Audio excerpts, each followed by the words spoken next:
Eh, bueno. Bienvenidos todos a esta sesión del Seminario de Probabilidades de Chile. Esta vez tenemos a un amigo de muchos de nosotros, Luis Fredes. Él estudió en la Universidad de Chile y después hizo su doctorado en Bordeaux. Ahora es postdoc en la Universidad de Orsay y nos va a hablar sobre una nueva demostración del teorema de Aldous-Broder. Muchas gracias. De partida, agradecer por poder presentar este trabajo. Lo que voy a presentar hoy día es un trabajo que ha sido realizado en conjunto con Jean-François Marquer, que fue mi director de tesis. Y voy un poco directo al grano. Prefiero establecer la motivación al final, así que hay motivación, solo que voy a partir definiendo un spanning tree. Entonces, dado un grafo G, decimos que T es un spanning tree si T es un subgrafo del grafo G, que es un árbol y que contiene todos los vértices de G. Aquí muestro un ejemplo de un pedacito de la grilla, y en este pedacito de la grilla, el grafo, muestro un spanning. Naturalmente un árbol en general puede ser enriquecido poniéndole una raíz, que en este caso aquí, por ejemplo, lo presento con un cuadradito rojo, en cuyo caso vamos a decir que el árbol está enraizado. Y naturalmente cuando los árboles tienen una raíz, uno puede generar ciertas orientaciones. Yo voy a estar interesado en una orientación que es la canónica, una de las orientaciones canónicas, que es dirigir todas las aristas hacia la raíz. ¿Ok? Una vez introducido esto, que va a ser como el tópico principal de esta presentación, la voy a desglosar en 4 partes. La primera va a ser como un preámbulo de combinatoria, porque a lo largo de esta nueva demostración vamos a utilizar elementos que nacen naturalmente de la combinatoria. En una segunda parte voy a hablar un poco de cómo se samplea un árbol spanning uniforme, dado un grafo G. En una tercera etapa voy a mostrar la idea de la prueba original de Aldous-Broder, que incluso se aplica en la generalización que les voy a presentar. Y finalmente, entre 3 y 4 voy a motivar un poco por qué nace naturalmente esta pregunta de una nueva demostración que ojalá dé un poco más de material para trabajar. Así que sin más preámbulo voy a pasar al preludio de combinatoria. De partida voy a anotar ST de G como el conjunto de los spanning trees de un grafo G. Y Kirchhoff demostró este teorema que se llama Matrix Tree Theorem, que dice que básicamente se puede contar la cantidad de árboles spanning de un grafo, y esto tiene una expresión como un determinante del laplaciano de un grafo, del grafo G, cuando este superíndice a lo largo de la presentación va a decir que voy a eliminar la fila y la columna asociada al vértice R. ¿Ok? Y la matriz laplaciana, en la entrada IJ, si es que estoy en la diagonal, voy a poner el grado de mi vértice J, mi vértice I, perdón. Y si es que estoy fuera de la diagonal, voy a contar la cantidad de aristas que van entre UI y UJ. Esto es para una cierta numeración de los vértices del grafo. Así que, como ejemplo, por ejemplo, este grafo que es ABCD, la matriz laplaciana va a llevar el grado en la diagonal. Aquí podemos ver, por ejemplo, el A tiene 3 aristas, grado 3, así que un 3 la diagonal, y A y B, aquí estoy enumerando los vértices de forma natural, A, B, C, D, E, F. Y por ejemplo, entre A y B hay una arista, así que voy a poner en el término que está fuera de la diagonal -1, esta matriz simétrica. Pero por ejemplo, solamente para remarcar que se cuentan con multiplicidad. Por ejemplo, entre B y C tengo 2 aristas, así que aquí voy a poner un -2. Y la forma de contar, o sea, este matrix tree theorem da que la cantidad de spanning trees de este grafo se puede expresar como el determinante de esta matriz laplaciana cuando elimino esta línea y esta columna. ¿Por qué? Porque es la suma por línea y la suma por fila y la suma por columna de esta matriz es igual a 0, así que está sobredeterminada. Y lo que dice este teorema es que basta con eliminar línea y fila y columna asociada al mismo vértice para que nos dé un determinante que expresa la cantidad de spanning trees. Esta es la forma básica de este teorema, y ahora voy a pasar a la forma que es con pesos. O sea, ahora voy a enriquecer un poco este conjunto de spanning trees, y lo voy a denotar como GR, donde es el conjunto de los spanning trees que está enraizado en R. Y a lo largo de la charla también voy a utilizar un kernel de Markov, una matriz de transición de Markov, que tiene la siguiente propiedad: si es que una arista está en el grafo, entonces voy a ponerle peso positivo a ir en un sentido y ir en el otro sentido también. ¿Okay? Voy a asumir que tengo esa propiedad. A lo largo de la charla también voy a considerar que el peso de un árbol enraizado es igual a la multiplicación de los pesos en las aristas cuando las aristas las considero orientadas hacia la raíz. ¿Ok? Y más generalmente a lo largo de esta exposición voy a considerar para un conjunto de aristas orientadas, cualquiera, voy a considerar que el peso de ese conjunto va a ser la multiplicación de los pesos de la arista orientada. Y la versión más general de este Matrix Tree Theorem dice que la suma de los pesos sobre los spanning trees enraizados en un cierto vértice R va a ser igual al determinante de la identidad menos esta matriz, este kernel de Markov, cuando suprimo fila y columna asociada al vértice R. ¿Ok? Esta es la forma general.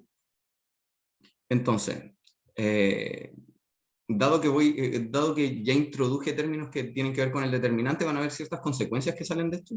Y por ejemplo, uno puede considerar la expresión del determinante con respecto a permutaciones, que es -1, ¿cómo se dice?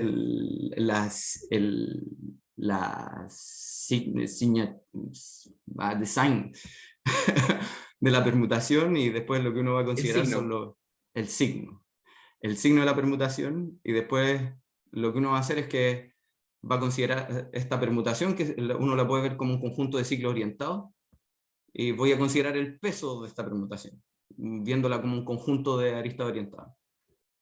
Y aquí estoy sumando sobre todas las permutaciones posibles, que también se puede leer como una colección de ciclos disjuntos orientados de largo mayor o igual a 1. Y en este caso, como quité la línea y la fila y la columna asociada a R, voy a decir que estoy evitando el vértice R de mi grafo. Ahora, los probabilistas, yo creo que se nos viene un poco a la cabeza esto. Voy a definir el M flecha. Va a ser el kernel de Markov asociado a la cadena en reversa de mi kernel de Markov M con medida invariante ρ. ¿Ok? Y si se fijan, si uno considera una configuración posible, uno de estos colección de ciclos disjuntos, como por ejemplo el que muestro acá, este elemento va a tener como peso, o sea, lo que aparece acá en este factor, incluyendo el -1, va a ser, tengo 2 ciclos, así que va a ser -1 elevado a 2, y después voy a poner las transiciones en mi ciclo. Pero si se fijan, si ahora utilizo el M flecha, va a haber una simplificación telescópica de los ρ que me va a permitir obtener el siguiente claim, que lo voy a anotar como un claim, simplemente porque lo voy a utilizar y prefiero referirme como claim de aquí en adelante de esta proposición. ¿Ok? Entonces, lo que dice básicamente este claim es que puedo utilizar M o utilizar M flecha para calcular este determinante es igual. ¿Ok? Ahora voy a pasar a un tópico que es una herramienta combinatoria que es ha sido bastante utilizada, y ahí les voy a contar algunas consecuencias ¿Puedo hacer una interesantes que han pregunta? salido de esto. ¿Aló? Luis, ¿puedo hacer una pregunta? ¿Sí? Me perdí con algo. Probablemente lo explicaste, pero para no quedar perdido. Ujú, Antes de eso todavía. No, antes. Aquí, sí, esto no. En la ujú. versión. Es que MAB y MBA no tienen que ser. Estoy un poco perdido porque en la matriz, o sea, como la cosa está orientada, Ujú. acá No está tienen que faltando. ser iguales. Yo lo único que Eso, pido no es que tienen que sean ser iguales, positivos. pero el R está fijo. Y El entonces, R en esta proposición es en donde están enraizados los árboles. Y entonces esta es hay, exactamente la línea y la columna la fila y la columna que elimino. entonces lo que estoy perdido es que hay algunos de esos pesos que no se ven en ninguno de los dos lados. ¿O sí? Claro, las aristas que salen de R, básicamente, son las que no aparecen en esto. Porque los pesos acá muestran las aristas que van hacia R, porque en estos pesos Ah, ya, ok. Sí. O las sea, aristas pero están claro, orientadas hacia la raíz, claro, pero dependiendo del árbol, a veces podría ir en una dirección o en otra dirección. claramente. Sí, Ya, bueno, está bien, gracias. eso. Bueno, vuelvo, estaba acá. Entonces voy a hablar de empilamiento de piezas. Lo voy a llamar así, no sé cuál es la traducción correcta, pero informalmente una pila de piezas va a ser piezas que se empilan una sobre la otra, como dice el nombre. Y en este caso van a existir dos tipos o sea, están las piezas generales, que van a ser básicamente clase de equivalencia de palabras que van a expresar las posibles formas consistentes, digámoslo así, de expresar una configuración como esta. Y existe una subclase que vamos a llamar las piezas triviales, que van a ser piezas en donde no hay elementos sobre lo otro, o sea, son pilas que tienen un puro nivel. ¿Ok? Formalmente decimos que un conjunto de letras va a tener una relación binaria que va a decir que no están relacionados, entonces dos elementos conmutan, y esto es para la expresión mediante palabras de esta historia. Y si es que dos letras están relacionadas, entonces no conmutan. Por ejemplo, en el ejemplo que tenemos acá arriba, voy a decir que A y B no conmutan. Básicamente voy a hacer una relación de adyacencia sobre el ejemplo que pongo acá. Voy a decir que piezas que comparten extremidades van a apilarse y no van a poder conmutarse entre ellas. ¿Okay? Si se molestan en cierto sentido, no les voy a permitir conmutarse. ¿Y qué es una pila finalmente? Una pila es las clases equivalencias de palabras, en donde considero que dos palabras son iguales si es que existe una cantidad finita de conmutaciones válidas en estas relaciones, en esta relación, de letras consecutivas que me permite llegar de una a la otra. ¿Ok? Por ejemplo, acá tenemos EC, acá las permuté, y es porque E y C no se molestan en la pila. ¿Ok? Ahora, esta noción de empilamiento de piezas ha sido utilizada en diversos contextos. Por ejemplo, se han utilizado como pilas de cuadrados, en donde puedo imaginar que, por ejemplo, pongo hojas encima de una mesa en cuadrícula, y si tengo hojas que tienen lados adyacentes, entonces tiene que una estar encima de la otra. También está el empilamiento de ciclos, que por ejemplo acá pongo un ciclo de tipo general, donde pongo en el nivel 0, pongo este ciclo acá y este ciclo acá, y en el nivel 1 voy a poner este, y voy a decir que dos ciclos no conmutan si es que comparten un vértice, y un ciclo trivial es cuando nivel 0, nuevamente. Esto que va a ser más de interés para nosotros, voy a decir que en la pila de aristas que salen de un vértice, y lo que voy a decir es que no conmutan si es que nacen del mismo vértice. Así que básicamente lo que estoy prescribiendo aquí son direcciones a las cuales me voy a mover. Lo vamos a ver en un segundo. Y estas son las eh, pilas de dominos. ¿Okay? Ya las introduje suficiente, así que vamos a avanzar. En esta teoría de empilamiento de piezas, vamos a considerar que un empilamiento tiene un peso que es igual a la multiplicación del peso de las aristas que están utilizadas, ¿okay? De las aristas o de las piezas, en el caso general. Y W va a ser un peso que que para nosotros va a ser mucho más simple que un anillo, un conjunto conmutativo formal.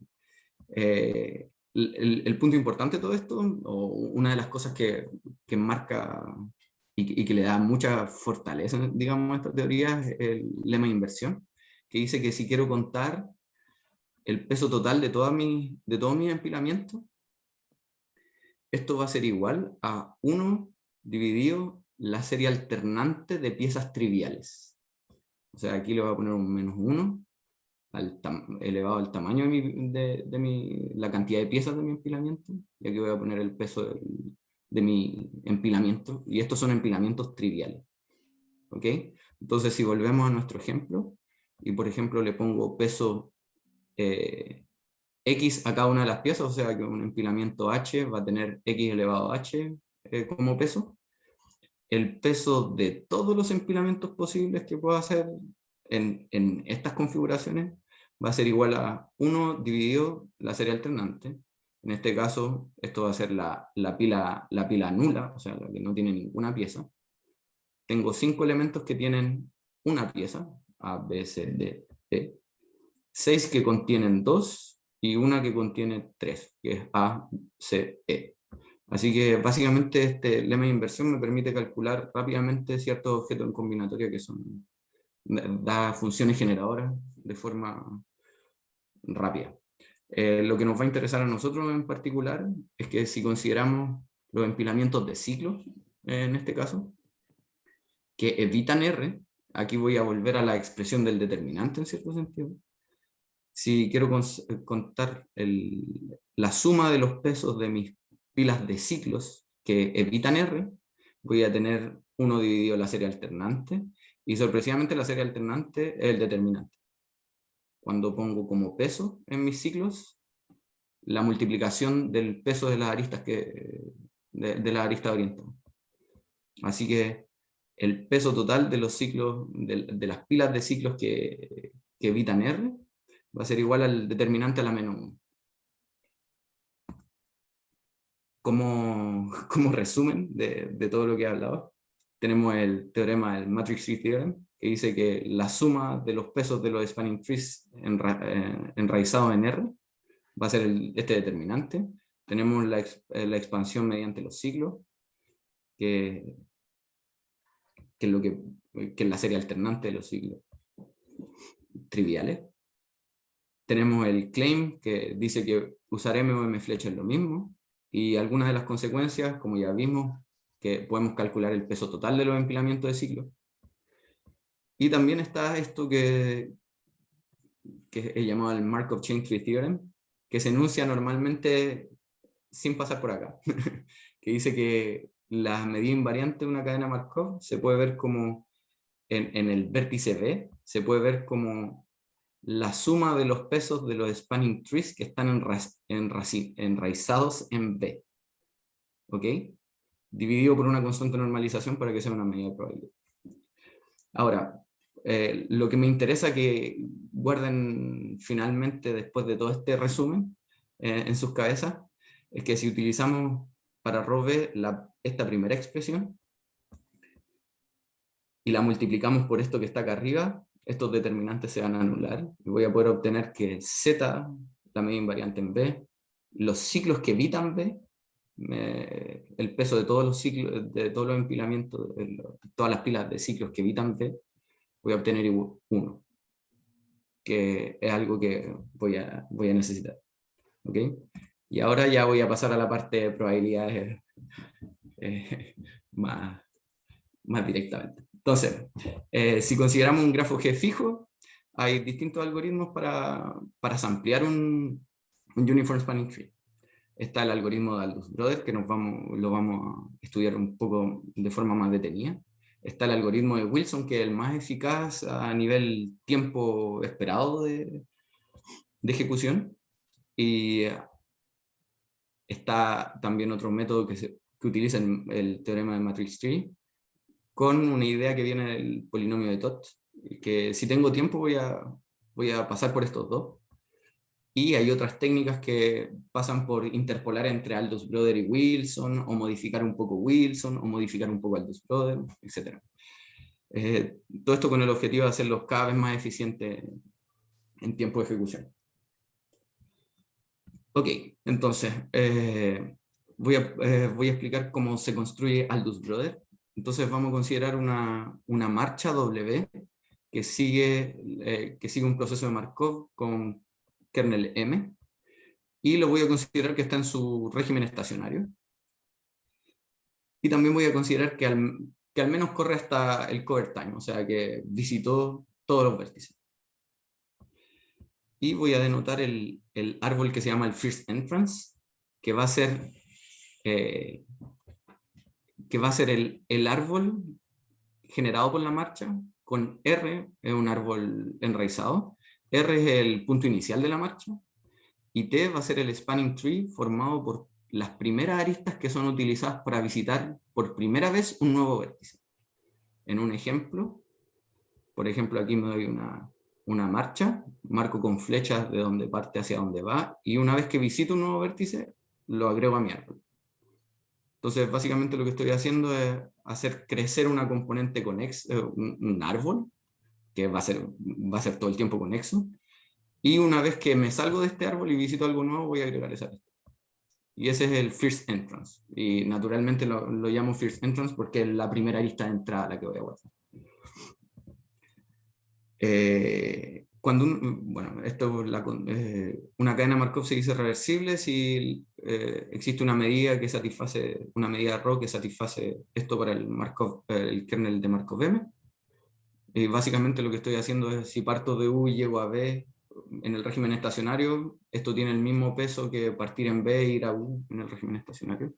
Y el teorema de Aldous-Brother dice que si tengo una cadena de Markov con kernel positivo, irreversible, con distribución invariante ρ, entonces para todo árbol spanning, que el first entrance sea este spanning enraizado en R, va a ser la probabilidad de que salga este árbol va a ser igual a los pesos de la arista hacia la raíz de este árbol, dividido por esta constante de renormalización para que sea una medida de probabilidad. Y aquí viene en donde aportamos. Una primera etapa es que, como ya dije, uno puede considerar el kernel de reversibilidad.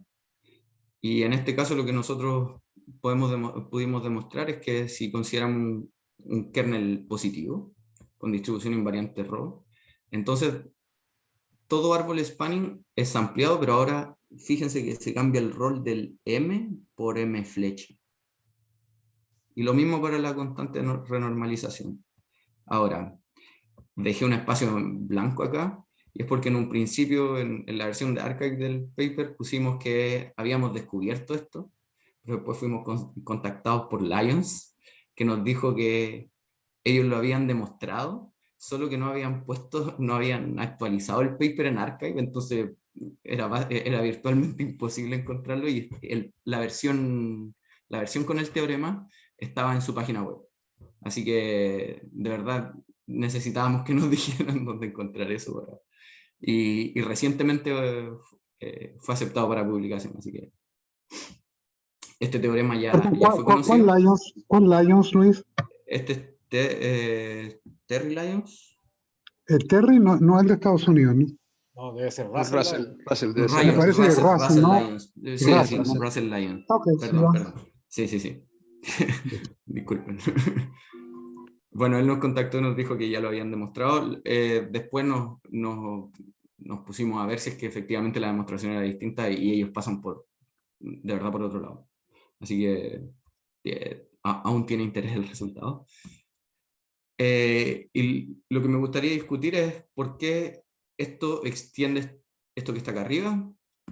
Las constantes de renormalización por el claim son iguales, porque puedo usar M o M flecha para los determinantes, pero los numeradores son diferentes y basta hacer una expansión, y lo que uno obtiene es que son iguales si es que es reversible, y si es que no es reversible dan otras expresiones, lo que no significa que no sean iguales como número, como cantidad, pero es fácil generar ejemplos en donde son diferentes efectivamente, así que los numeradores son efectivamente diferentes y esto extiende ese resultado. Ok, ahora voy a pasar a lo que es la demostración de Aldous-Broder, y aquí pongo en el enunciado que de verdad es puramente probabilista. Entonces, ¿cómo demuestran ellos este teorema? Que a todo esto se llama Aldous-Broder, lo hicieron por separado, sacaron el paper al mismo tiempo. Los dos discutieron con Diaconis al mismo tiempo, porque Diaconis fue el que lanzó esta pregunta, y las demostraciones son iguales. Así que salen en el 89 y en el 90. Bueno, es un dato anecdótico. Si consideramos una cadena, o sea, de nuevo, la misma marcha, una marcha en régimen estacionario que sigue un kernel M, ahora vamos a definir otro árbol enraizado, que va a ser el last exit, donde R, la raíz, va a ser el último punto de W, y T va a ser el spanning tree formado por la última arista usada para salir de cada vértice ahora. ¿Ok? Y el hecho que se usa fuertemente acá es que si tomo una cierta marcha, el first entrance de esta marcha va a ser igual al last exit de cuando veo la marcha en reversa. Aquí uso como punto, el first entrance va a utilizar como raíz el primer punto, y este va a utilizar el último punto que coincide con el primero cuando doy vuelta a la marcha. Y las aristas acá son las primeras en llegar a un vértice, y estas son las últimas en salir de los vértices. Así que es relativamente simple chequear este hecho. ¿Y por qué ahora pasa a ser interesante estudiar más el last exit que el first entrance? Es porque el first entrance, una vez que ya visité todos los nodos una vez, puedo seguir haciendo mi marcha y poco me va a importar lo que pase después. No, el árbol no va a cambiar. En cambio, el last exit, cada nuevo paso que doy después del cover time, va a ir descubriendo aristas nuevas y va a ir cambiando mi árbol, lo que me permite hacer la siguiente etapa, que es definir una cadena Markov en espacio a valores en árboles enraizados. ¿Cómo sigue? Ahora lo voy a explicar. Si xy es un árbol tr en tiempo y, por ejemplo este que está acá, lo que voy a hacer para pasar a mi estado i+1 es que voy a orientar todo hacia mi raíz. Después voy a hacer que mi raíz dé un paso con respecto a la cadena de Markov, o con respecto al kernel de Markov. Y si se fijan, en el spanning tree que tengo, cada nodo salvo la raíz tiene una arista que sale, o sea, que va hacia la raíz. Y en este caso lo que voy a hacer es intentar mover la raíz. La voy a querer posicionar en este punto que está acá, pero este punto tiene una arista que sale. Así que lo que voy a hacer es eliminar esta arista y voy a definir esa como mi nueva raíz. Y esto me va a definir un nuevo árbol spanning enraizado en otro vértice. Y esto me va a generar una cadena de Markov. La propiedad que tiene esta cadena de Markov es que la medida invariante de esta cadena está dada por la medida con los m flechas. O sea, cada árbol enraizado tiene una medida proporcional al peso del árbol. ¿Ok? La idea general es una idea que viene de Coupling from the Past. Lo que va a hacer correr una cadena m flecha desde menos infinito, y va a usar el last exit, que es la cadena que vengo a describir. La cadena que vengo a describir va guardando el last exit. Y finalmente va a identificar la distribución del first entrance mediante reversibilidad con respecto al tiempo cero. Y eso es todo lo que necesita para demostrar el teorema. A mi modo de ver, el teorema es elegante, es súper inteligente, pero el problema es que yo siento que uno pierde un poco como la palpabilidad de los objetos que están pasando entre medio. En general, estas ideas de coupling from the past es como atacar con un tractor las cosas rápidamente sacársela de encima. Así que lo que nosotros intentamos aportar en esta parte es intentar dar una demostración que dé una idea un poco de lo que está pasando detrás de todo esto. Así que ahora voy a pasar a la demostración que nosotros hicimos. La primera etapa es hacer una versión etiquetada de los árboles que genera el DoesBrother, que no es nada más que a medida que van apareciendo, los voy etiquetando. Y si se fijan, esto siempre va a generar unas etiquetas en el árbol que uno genera, que son decrecientes hacia la raíz. ¿Ok? Porque siempre que voy descubriendo cosas nuevas y voy poniendo etiquetas, va a ser siempre cada vez más lejos. Esa es la primera etapa. Y le voy a llamar Pioneer de mi marcha W al árbol enraizado del First Entrance. Y voy a guardar también los labeling. ¿Ok?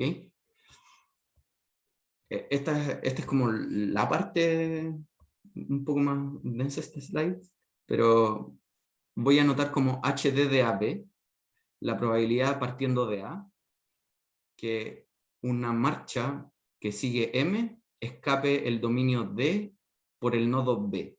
O sea, la última vez que voy a salir de mi dominio D y voy a salir por el vértice B. ¿Ok? Y voy a llamar H flecha, lo mismo, pero cuando ocupo M flecha. ¿Ok? Es relativamente, no es tan complicado calcular teniendo estas expresiones, dar una fórmula para el Pioneer de una marcha, dado un cierto label. Lo que voy a pedir es que la raíz sea el label 0. Como estoy en el régimen estacionario, voy a partir desde ese vértice con row. Y después lo que voy a hacer es, como decía antes, voy a ir haciendo crecer este árbol sobre los nodos que no he visitado. Así que hago H del dominio de salir de los vértices que ya he generado, partiendo desde el vértice que vengo a descubrir, hasta el ancestro del que me lleva uno nuevo. O sea, salgo de este dominio, salgo de imaginemos que este árbol es como una mancha de vértices que han sido descubiertos, y voy a salir por el ancestro al que voy a descubrir después, en el paso siguiente. ¿Y por qué lo separo así? Porque esta multiplicación con estos m me va a generar, en cierto sentido, lo que quiero como marginal de mi árbol enraizado. Con un poquitito de cálculo, voy a aplicar el m flecha, y lo que voy a hacer ahora en mi marcha va a partir en L-1, o sea, en el último vértice que visita mi marcha. Y ahora voy a usar los H flechas para ir desde el ancestro al vértice que leí.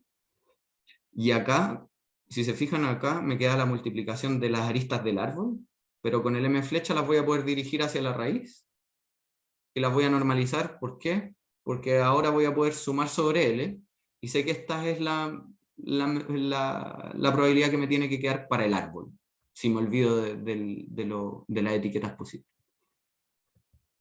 Ok, una vez que llegamos a esta expresión para el Pioneer de todo esto que está acá, la pregunta es, si sumo sobre L, sobre todos los posibles L que son labelings decrecientes hacia la raíz, esos son mis labelings válidos, si sumo sobre ellos, sé que la marginal de mi árbol enraizado tiene que ser esto que está acá. Así que la suma sobre los L posibles de esta expresión que está acá me tiene que dar igual a 1. Y nuestro aporte es probar esto con combinatoria y algo de probabilidad. Así que voy a darles la idea, porque aquí hay hartas cosas que tuvieron que ser demostradas entre medio, pero les voy a dar la idea. Entonces, lo que voy a representar aquí con mi pila de aristas que salen, son voy a describir la marcha que hice, pero el W flecha. O sea, voy a usar la marcha que generó el árbol, pero en sentido inverso. Así hace sentido para poder demostrar el teorema de la extensión no reversible. Entonces, si se fijan, ¿cuál es mi descripción? Este es mi punto final. Y lo que voy a hacer es mi marcha está descrita de la siguiente forma. Parto de este punto, voy hacia 4, después de 4 voy a usar la primera flecha que aparece desde abajo hacia arriba, voy hacia 3, 3 va hacia 1, 1 va hacia 3 y uso la que sigue, 3 hacia 5, 5 hacia 3 y así. Con esto que está acá, básicamente lo que estoy describiendo es una marcha que parte en el punto final, llega a la raíz, o sea, estoy haciendo las exit, en cierto sentido. Y cuando hago las exit, lo que obtengo es que la arista que forma el árbol es la última arista utilizada para salir de cada nodo. Así que mi árbol debería estar en la parte de arriba, que es el que está ahí. ¿Ok? Siguiente paso, voy a sacar siguiente paso lo que voy a hacer es guardar algo que le llamamos el pasaporte, que es, en cada nodo voy a contar cuántas aristas entrantes y cuántas salientes tiene. Y ese va a ser mi pasaporte. Ahora, si se fijan, el punto inicial, naturalmente tiene una más saliente que entrante. El punto de llegada tiene una más entrante que saliente, y todos los puntos intermedios tienen que tener tantas entrantes como salientes. Y lo que voy a hacer ahora es sacar mi árbol, porque el peso de mi árbol, en cierto sentido, lo guardé en la marginal, cuando hice la suma con respecto a los labelings. Y voy a obtener esto que está acá, y actualicé también los pasaportes una vez que saqué este árbol. Y esta pila la voy a llamar h-t, o sea, porque saqué t. Lo que voy a hacer ahora es, en vez de que me convenga guardar el pasaporte, me conviene guardar las que entran y las que salen menos las que entran, para saber un balance de cuántas tengo entrantes y salientes. Y aquí nosotros demostramos que hay ciertos nodos que van a tener balance 0, hay ciertos que van a tener balance positivo, y hay ciertos que van a tener balance negativo, pero los positivos con los negativos se tienen que anular. Esto no es tan difícil de demostrar, pero es una etapa. Y lo que vamos a hacer ahora es, vamos a jugar golf, le llamamos así. Y lo que vamos a hacer, vamos a imaginar que cada vértice que tiene un balance positivo es como si tuviese esa cantidad de pelotitas de golf. Y voy a usar mi pila para describir la trayectoria de estas pelotitas para asociarle un hoyo que van a ser la capacidad cuando tengo cosas negativas. O sea, negativo absorbe, positivo entrega. ¿Ok? Y por ejemplo, en esta etapa tengo que prescribirme un orden sobre los vértices. Y lo que voy a hacer es, por ejemplo, voy a atacar primero el vértice 3, que lo que va a hacer es como, tiene una bolita, voy a seguir la flecha hasta que llegue a un hoyo, que va a ser un punto que tiene balance negativo.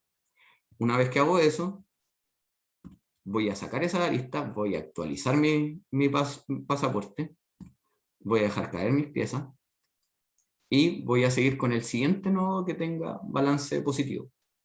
Y voy a hacer el mismo juego. Lo saco, lo dejo caer. ¿Y qué es lo que obtengo una vez que obtengo un empilamiento de aristas salientes que tiene solamente balance 0? Esto me está diciendo que tengo puros ciclos.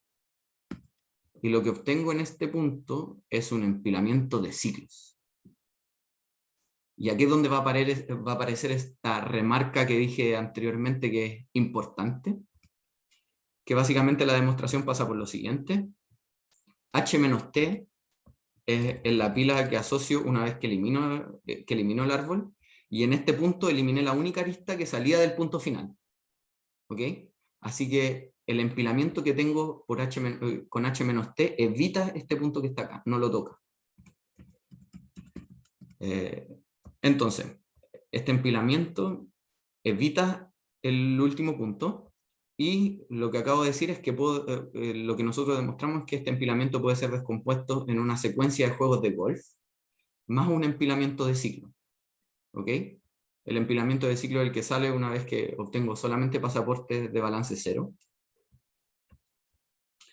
Y lo que nosotros queremos demostrar que es igual a 1 es esto que está acá. ¿Y cómo lo vamos a hacer? Voy a utilizar esto que está acá. Lo voy a anotar como el peso de mis pilas válidas una vez que saqué el árbol. Y guardé por el momento el z y la medida invariante en el punto final.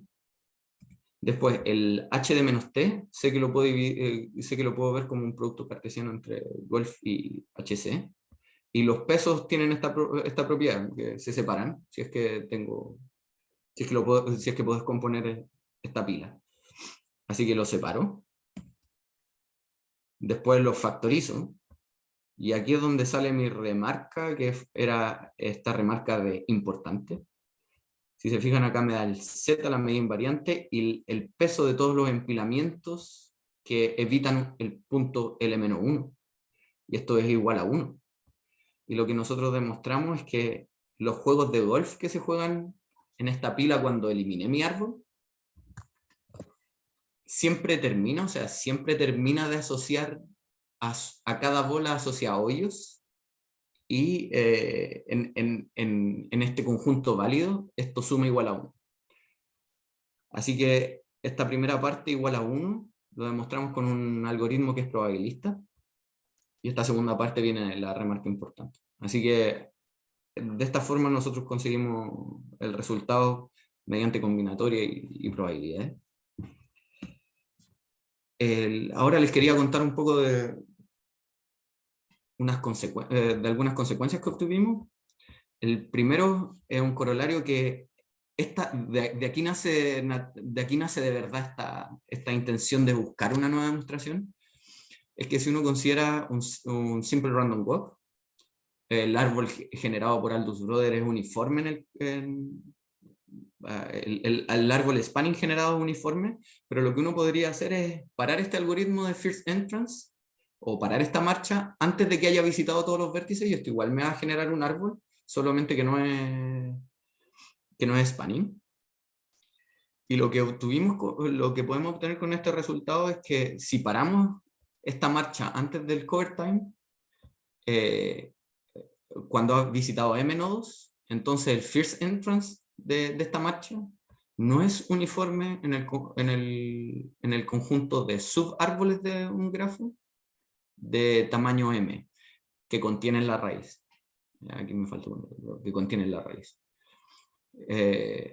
Y en una slide voy a pasar a la motivación de por qué hacerse esta pregunta del m, más pequeño que todos los vértices del grafo. Y esto es una identidad que la encontramos, la verdad es que la encontramos demasiado loca como para pasarla por alto, que es básicamente estos son los hitting time de estos conjuntos. Y si sumamos sobre todo los labeling, todas las posibles etiquetas, la multiplicación de las probabilidades de estos stopping times, de estos hitting times, es igual a 1 en el caso de árboles de spanning, donde la suma aquí es sobre las etiquetas de spannings. Y aparte demostramos que esto no es cierto si el árbol no es spanning, o sea que si paramos en la marcha cuando hemos visitado m nodo, esto no es cierto, esto es menor estricto que 1. Salvo casos muy raros. Tengo entendido que grafos completos puedan funcionar, pero en la generalidad es menor que 1. Ok, ya, ahora ¿de dónde viene todo esto? Esto de verdad era el trabajo que estábamos haciendo, era tratar de responder o avanzar en cierta dirección sobre una pregunta de Ode Schramm, en donde lo que a él le interesaría estudiar es, imagínense que tenemos el látiz, tenemos Z2, y vamos a considerar el conjunto de todos los árboles que contienen el origen y que tienen un tamaño fijo, tamaño m. Lo que él pregunta es, si ampliamos uno de estos elementos de forma uniforme, ¿cuál es el diámetro esperado? Y todo esto con el espíritu de encontrar algún scaling limit sobre la forma o el objeto que se obtiene con este grafo. Y en esta parte podría ser razonable de tener algunas imágenes o producir un algoritmo eficiente, aproximado, o probar que no existe. Y de verdad el trabajo que estábamos haciendo, que era, ¿qué pasa cuando tratamos de samplear de tamaño m, no spanning? Con Abelio, nosotros agregamos como un nuevo nivel de aleatoriedad y básicamente demostramos que si ahora la grilla las ampliamos, pero con respecto a, tiramos una grilla random en cierto sentido, que es una cuadrangulación, lo que demostramos con Abelio es que la respuesta se vuelve mucho más simple, se puede samplear, se puede contar y se tiene básicamente comportamiento asintótico. Ese es como uno de los trabajos que estamos trabajando actualmente con Abelio, cerrar ciertos tipos de preguntas con respecto a esto. Y lo que intentamos hacer con Jean-François es contribuir a la pregunta de Schramm, tratando de generalizar algoritmos a un cierto tamaño, que en particular si es que uno pone tamaño, el tamaño spanning, naturalmente el algoritmo tiene que samplear uniformemente spanning trees, así que es natural pasar desde intentar generalizar los algoritmos que generan spanning trees a tallas más pequeñas, y básicamente lo que demostramos es que Aldous Brothers no funciona tan bien. Segundo, proponemos ciertas cadenas de proponemos ciertos algoritmos que están basados en cadenas de Markov para tratar de aproximar esta medida uniforme a una talla fija. Mediante simulaciones logramos establecer conjeturas de cuáles debiesen ser los scaling exponents, o sea, las constantes de renormalización. Y a lo largo del trabajo salió esta nueva demostración de Aldous Brothers. Así que, bueno, aquí nace la pregunta. No sé cómo estaré de tiempo, pero ¿qué dice Sherman? Está súper bien de tiempo, como si. A diferencia del Sherman que parte 5 minutos tarde. Bueno, entonces les voy a explicar ahora cómo se samplea con otro algoritmo, Uniform Spanning Trees. Y les voy a presentar Wilson y otra dirección de investigación también que estamos explorando actualmente. Y esta es la descripción con respecto a los Loop Array Random Walk. Entonces el algoritmo de Wilson dice lo siguiente: elijo un vértice de forma determinista o aleatoria, elijo un vértice y lo voy a fijar como con un cuadradito y voy a pensarlo como mi raíz. Después voy a elegir otro vértice, también puedo darme una lista de antemano o puedo hacerlo de forma aleatoria, pero un vértice de los que no está marcados por el momento, y voy a hacer una marcha aleatoria desde este vértice hasta que toque esta raíz que puse al principio. Aquí tuve suerte y la marcha fue directo, pero si después elijo otro vértice que no he cubierto hasta el momento y voy a iniciar otra marcha aleatoria, y cabe la posibilidad de que esta marcha cierre ciclos, y lo que voy a hacer es descartar estos ciclos a medida que los voy generando, y voy a ir avanzando en mi marcha aleatoria, hasta que toque lo que había generado anteriormente. Todo esto lo fijo como en mi árbol actual. Y lo que voy a hacer, voy a continuar así, voy a elegir otro vértice, voy a seguir eliminando los ciclos hasta que obtenga un spanning. ¿Ok? Ya, ¿y por qué quería presentarle esto? Porque uno puede ver esto como el algoritmo nos da un spanning, y lo que uno hace es ir botando los ciclos y va a generar en otro lado, va a generar un empilamiento de ciclos a medida que voy construyendo mi árbol. Entonces el algoritmo de Wilson lo que va a hacer es, va a darme un par que va a ser un empilamiento de ciclos y un árbol spanning al final. Y lo que demostró Wilson es que para cada grafo finito, este algoritmo termina con probabilidad 1, y que básicamente todos los empilamientos de ciclos aparecen asociados a todos los árboles, porque esta probabilidad es independiente y da el peso de ambos elementos. Ahora, ¿por qué les estoy hablando de esto? Porque Wilson tiene mejor tiempo esperado que Aldous Brothers. Siempre es mejor o igual, digámoslo así. Y lo natural es preguntarse, dado que Wilson y Aldous Brothers utilizan random walks para construir estos árboles, la pregunta natural, y es una de las que estamos atacando ahora con Jean-François, es: ¿puede Wilson ser cuplado? O sea, básicamente, ¿puede verse Wilson en el algoritmo de Aldous Brothers? ¿Hay alguna forma de verlo?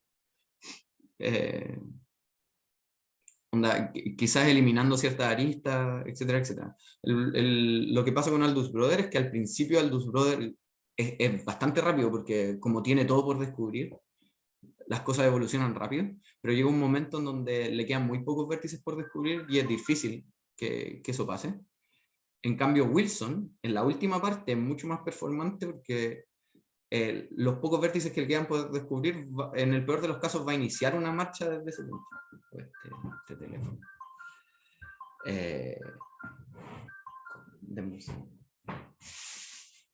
Finalmente, les quería presentar este método combinatorio de generar un árbol, que pasa por el Matrix Theorem, que dice básicamente, imaginemos, pensemos en un algoritmo que va a preguntarse si la arista en rojo, por ejemplo, está en el UST, en el Uniform Spanning Tree. Si sí, lo que puedo hacer es contractar esta arista y samplear ahora un spanning en este grafo que queda acá. Si esta arista, si la respuesta es negativa, entonces lo que voy a hacer es eliminar la arista y ahora samplear un spanning en este grafo que queda acá. Ahora, ¿cuál es la probabilidad de que esta arista pertenezca al spanning tree? Esto viene dado de esta misma dirección. Dice, la arista pertenece si es tanto como árboles hayan en este lado, dividido por la cantidad de árboles de spanning que hay en esto que está acá. Así que este es un cociente que sale de fórmulas determinantales. El problema de esto, calcular determinante. Segundo, la cantidad de spanning trees en un grafo, en particular en los grafos regulares. La cantidad de spanning trees crece exponencialmente con el número de vértices. Así que de verdad esto es una de esas alternativas que no funciona bien. Wilson es muy, muy eficiente en este sentido. Así que, bueno, eso era todo lo que les quería contar. Así que ahora sí, muchas gracias. Muchas gracias, Luis. Antes de pasar las preguntas, propongo que abramos los micrófonos para darle gracias a Luis por la presentación.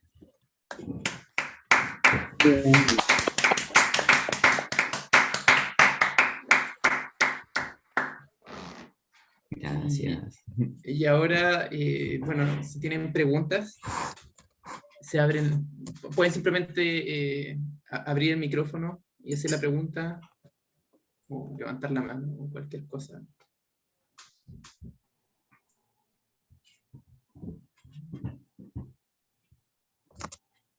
Propongo partir yo, respecto a los exponentes de escala que obtuviste para los árboles de tamaño finito.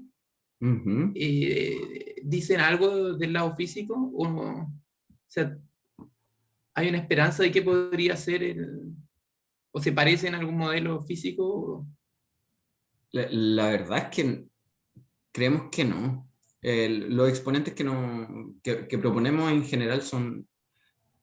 en el caso en este caso el lattice, de la pregunta de Schramm, nos da que el diámetro esperado debiese ser a la escala de 2/3. O sea, y te da un entero, digamos. O sea, un número racional, que ya es las cosas sorprendentes. Sí, o sea, es a nivel experimental. Lo que damos es como una ventana, pero la ventana se ve simétricamente en torno al 2/3.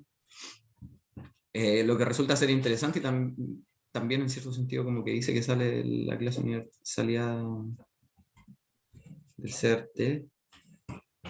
Más que eso, lo otro que pudimos establecer es que hay una cierta proporción de vértices en el caso del lattice de grado 1, 2, 3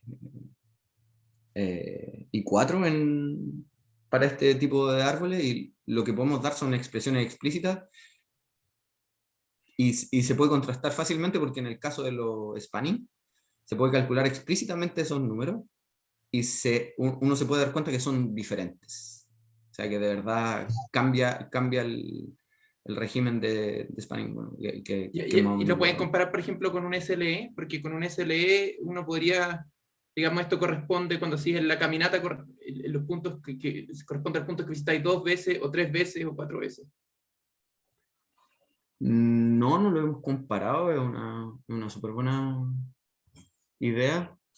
Pero de verdad esto está muy lejos de llegar a ser formalizable porque de verdad son son cosas experimentales. Básicamente lo que nuestro aporte en esto es entregar una herramienta que permite simular de forma eficiente, en cierto sentido. Porque antes no se podían calcular estos exponentes naturalmente porque las simulaciones no eran suficientemente eficientes. Por eso básicamente nos interesaba como avanzar en la dirección de la pregunta y también nos convencimos que la pregunta es harto más difícil de lo que parecía. Esta pregunta nosotros la empezamos a atacar cuando yo estaba en la tesis, y esto no lo pusimos en la tesis porque estábamos como... Creíamos que no íbamos como para buen puerto en cierto sentido. Y finalmente resultó salir algo bastante interesante, pudimos aportar, pero la pregunta es de verdad bastante más complicada de lo que parece. Y no solamente porque lo que hicimos es, hay un par de algoritmos, y bueno, está la forma fácil que es elegir un nodo uniforme. Hay distintos métodos, pero una vez que uno tiene un árbol, también hay métodos como para ir cortando las ramas. Entonces lo que hicimos es intentar extender algoritmos que sacaban un nodo uniforme. Que suena ridículo, pero hay ciertos algoritmos que permiten, que tienen una extensión natural. Después intentamos extender los que dan spanning, y en medio generamos unas cadenas de Markov que tienen la buena medida estacionaria que buscamos. Así que intentamos de verdad como que todos los frentes posibles para atacar la pregunta y la de simulación en particular. Pero no tenemos nada exacto. Los coupling from the past se vuelven súper difíciles. Hay hartas cosas para decir, pero avanzando en la dirección, básicamente. La pregunta no está zanjada, lejos de estar zanjada. Gracias. Muchas gracias, Luis. ¿Alguien tiene otra pregunta?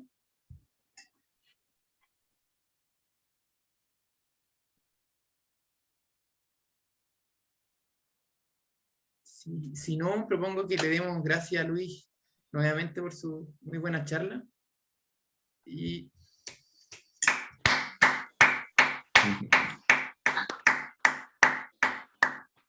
ahora podemos, digamos, pasar la